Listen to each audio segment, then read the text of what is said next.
First-time buyers in England who buy a house this year will already have spent an average of £52,900 on rent, research for a landlord's trade body suggests. The cost will add up to £64,400 by the time they buy a home, for those starting to rent now, the Association of Residential Lettings Agents said. Arla says rent will account for 16.4% of total lifetime earnings for today's first-time buyers. The research also reveals wide regional variations. Rents are becoming alarmingly unaffordable due to the lack of available housing, said David Cox, managing director of Arla. The north-south divide we're currently seeing in the UK is a clear illustration of this. The London rental market is competitive, with far more prospective tenants looking for properties than actual houses available.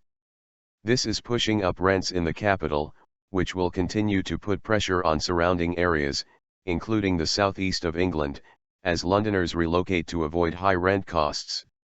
Those buying a property for the first time this year in London had spent an average of £68,300 on rent, Arla's figures suggest. With a figure of £55,900, the southeast is the only region other than London where lifetime rent spending is above the English average. The lowest figure was in the northeast, where the research suggested first-time buyers would have spent £31,300 on rent before buying a home. The figures, compiled by the Centre for Economic and Business Research, are based on the average first-time buyer being 31 and people moving out of their family home at 18. One former tenant, Victoria, told BBC Newsbeat, "We rented for 5 years and worked out we'd spent £35,000 on rent. We have bought now, thankfully. No more throwing our money at someone else." Latest official figures show that the cost of renting a home is rising faster than the general cost of living.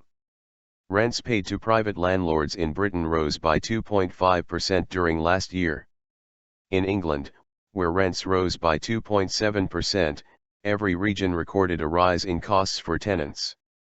There was a 0.9% increase in rents in Scotland and a 0.7% rise in Wales.